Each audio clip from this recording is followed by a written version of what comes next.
Assalamualaikum warahmatullahi wabarakatuh. Saya Muhammad Wildan dari kelompok 4 akan mempresentasikan tugas dari Kapita Selekta Sains, Teknologi, dan Inovasi tentang nuklir untuk industri, aplikasi, dan manfaat. Memanfaatkan teknologi nuklir untuk kemajuan industri. Anggota kelompok 4 itu ada Carmelo Abdi Putra, Muhammad Wildan, Dimas Aditya Pratama, Omar Sadam, dan Niken Widya Astuti. Memahami dasar-dasar nuklir, atom dan inti atom. Penjelasan singkat tentang struktur atom terdiri dari proton, neutron, dan elektron. Fokus pada inti atom yang mengandung proton dan neutron, isotop dan radioisotop. Definisi isotop: atom dengan jumlah proton yang sama tetapi jumlah neutron berbeda. Radioisotop adalah isotop yang tidak stabil dengan memancarkan radiasi untuk mencapai kestabilan. Radioaktivasi dan radiasi. Penjelasan tentang proses peluruhan radioaktif dan jenis-jenis radiasi seperti alfa, beta, dan gamma. Kemudian ada reaksi fisi. Penjelasan singkat tentang reaksi fisi nuklir yaitu pemecahan inti atom berat menjadi inti atom yang lebih ringan, menghasilkan energi yang sangat besar. Meskipun presentasi ini fokus pada aplikasi industri non-energi, penting untuk menyinggung fisi sebagai dasar pemahaman. Kemudian di sini ada diagram reaksi fisi dan fusi. Reaksi fisi adalah proses pembelahan inti atom berat menjadi dua inti atom yang lebih ringan, disertai dengan pelepasan energi yang sangat besar. Bayangkan sebuah bola bowling yang dipecah menjadi dua bagian yang lebih kecil. Saat bola bowling pecah, energi yang tersimpan di dalamnya akan terlepas. Begitu pula dengan inti atom yang mengalami fisi. Kemudian reaksi fusi adalah proses penggabungan dua inti atom yang ringan menjadi satu inti atom yang lebih berat, juga disertai dengan pelepasan energi yang sangat besar. Proses ini mirip dengan menggabungkan dua bola kecil menjadi satu bola yang lebih besar. Yang pertama, pengaplikasian nuklir dalam industri, yaitu pengukuran dan analisis dengan teknologi nuklir. Seperti pengukuran ketebalan menggunakan radiasi untuk mengukur ketebalan material secara non-destruktif dan real time. Contoh, industri kertas, plastik, lembaran logam. Keuntungannya yaitu akurasi tinggi, kontrol kualitas yang lebih baik. Kemudian pengukuran level, menentukan level cairan atau material curah dalam tangki atau silo tanpa kontak langsung. Contohnya industri petrokimia, makanan, dan minuman. Keuntungannya pengukuran yang andal dalam kondisi ekstrim. Lanjut ada analisis material atau aktivasi neutron. Menembakkan neutron ke sampel untuk mengaktifkan atom-atomnya, kemudian mengukur radiasi yang dipancarkan untuk menentukan komposisi unsur.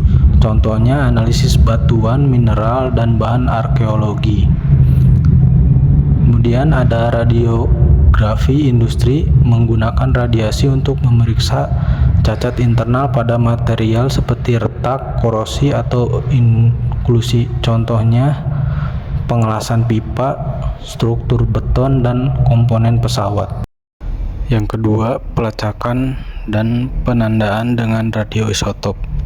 Pelacakan aliran atau tracer menggunakan radioisotop dalam jumlah kecil sebagai perunut untuk mempelajari aliran fluida, cairan atau gas dalam pipa, reservoir atau sistem industri.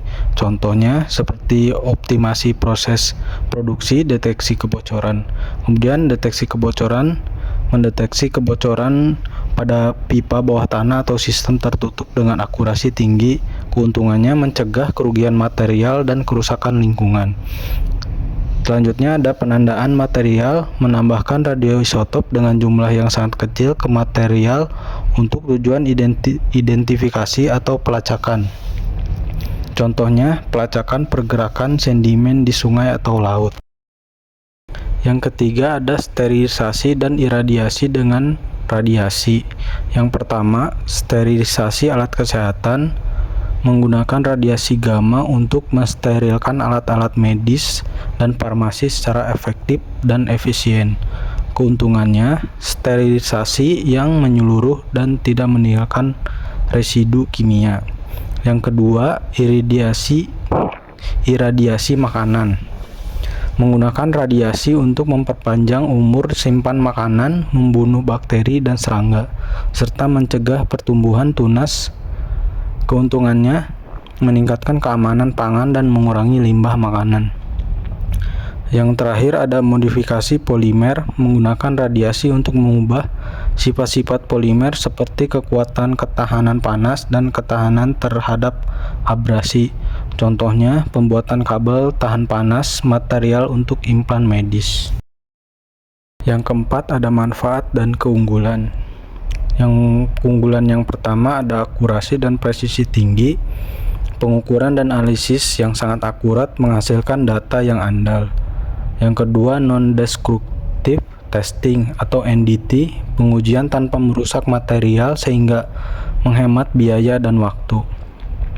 Yang ketiga ada efisiensi dan produktivitas, meningkatkan efisiensi proses industri dan mengurangi waktu henti. Kemudian yang ketiga ada keamanan dan keandalan. Teknologi yang aman dan andal jika dioperasikan dengan benar dan di bawah pengawasan yang ketat. Yang kelima ada keamanan dan pengawasan. Yang pertama, pentingnya keselamatan dan keamanan dalam penggunaan teknologi nuklir. Kedua, peran badan pengawas dalam mengatur dan mengawasi penggunaan nuklir untuk memastikan keselamatan pekerja, masyarakat, dan lingkungan. Yang ketiga ada prosedur dan protokol keselamatan yang ketat untuk mencegah kecelakaan radiasi. Kemudian yang keempat ada pengelolaan limbah radioaktif yang aman dan bertanggung jawab. Yang keenam, contoh penerapan di industri. Inti dari pemanfaatan nuklir di industri, teknologi nuklir selain untuk pembangkit listrik memiliki peran penting dalam berbagai sektor industri melalui pemanfaatan radiasi dan radioisotop. Penerapannya didasarkan pada kemampuan radiasi untuk menembus material, berinteraksi dengan atom, dan efek biologisnya seperti sterilisasi. Bidang-bidang utama dan contoh penerapannya seperti yang telah disebutkan seperti manufaktur, minyak dan gas, teknik tracer radioaktif, pertambangan, kemudian ada kesehatan dan makanan dan pertanian. Penggunaan nuklir dalam industri memiliki potensi besar untuk memenuhi kebutuhan energi dunia yang terus meningkat. Namun pemanfaatan energi nuklir harus dilakukan dengan sangat hati-hati dan memperhatikan aspek keselamatan, keamanan, dan lingkungan. Pengembangan teknologi nuklir yang lebih aman dan efisien, serta pengelolaan limbah radioaktif yang baik menjadi kunci untuk mewujudkan potensi penuh dari energi nuklir. Juga penting untuk diingat bahwa setiap teknologi memiliki kelebihan dan kekurangannya tersendiri. Sekian dari kelompok 4. Terima kasih. Wassalamualaikum warahmatullahi wabarakatuh.